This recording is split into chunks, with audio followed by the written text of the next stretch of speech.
Assalamualaikum warahmatullahi wabarakatuh. Perkenalkan, nama saya Eka Novitasari dengan nomor NIM C1B019106. Baiklah, di sini saya akan mempresentasikan ataupun menjelaskan tentang mata kuliah perpajakan yang dibimbing oleh Bapak Wirmi Eka Putra SE MSI. Langsung saja ke pembahasan yang pertama yaitu dasar pengenaan pajak.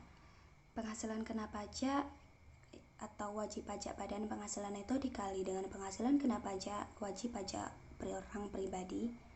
Penghasilan neto dikurang dengan PTKP penghasilan neto sama dengan penghasilan bruto dikurang biaya yang diperkenankan Undang-Undang PPH. Menurut Undang-Undang PPH terdapat dua jenis biaya atau pengeluaran, yaitu yang pertama dapat dikurangkan dari penghasilan bruto, yang kedua tidak dapat atau tidak boleh dikurangkan dari penghasilan bruto. Perubahan Undang-Undang Perpajakan, Ketentuan Umum dan Tata Cara Perpajakan Undang-Undang Nomor 16 Tahun 2000 berubah menjadi Undang-Undang Nomor 28 Tahun 2007. Kemudian pajak penghasilan Undang-Undang Nomor 17 Tahun 2000 berubah menjadi Undang-Undang Nomor 36 Tahun 2008.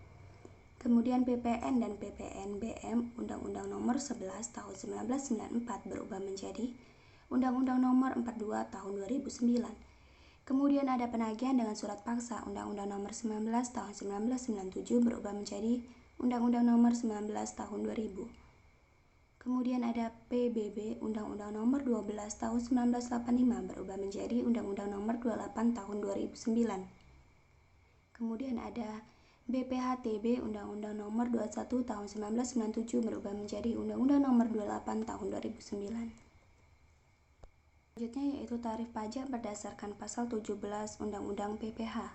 Yang pertama, wajib pajak orang pribadi dalam negeri atau dasar pengenaan pajaknya yaitu jika tarif sampai dengan 50 juta dikenakan tarif pajak 5%, jika 50 sampai 250 juta dikenakan tarif pajak 15%. Jika 250 sampai dengan 500 juta dikenakan tarif 25%. Jika lebih dari 500 juta dikenakan tarif pajak 30%. DPP wajib pajak badan dan BUT bentuk usaha tetap tarif tunggal 28% pada tahun 2019.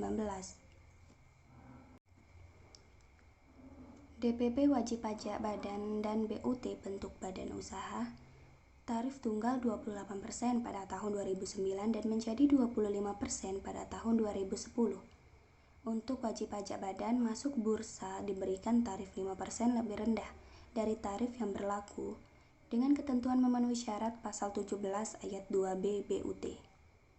Kemudian ada depresiasi atau penyusutan untuk aktiva tetap berwujud.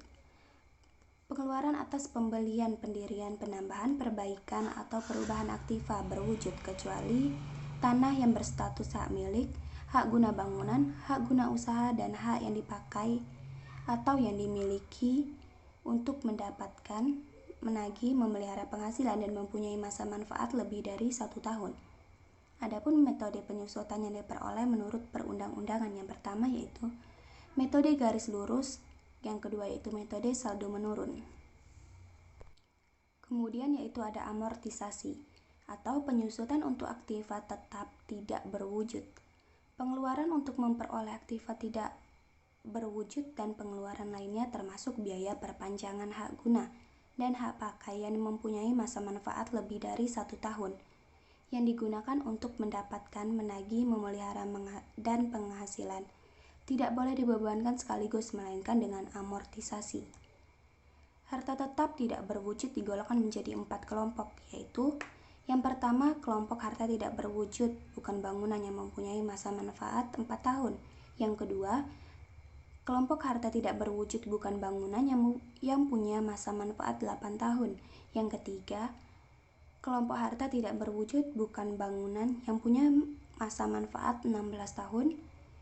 Dan yang terakhir yaitu kelompok harta tidak berwujud bukan bangunan yang punya manfaat 20 tahun. Sedangkan metode penyusutan yang diperoleh menurut perundang-undangan yaitu sama seperti sebelumnya. Yang pertama, metode garis lurus. Yang kedua, metode saldo menurun. Baiklah, itu saja presentasi ataupun penampilan dari saya. Saya akhiri, wabillahi taufiq walhidayah. Wassalamualaikum warahmatullahi wabarakatuh.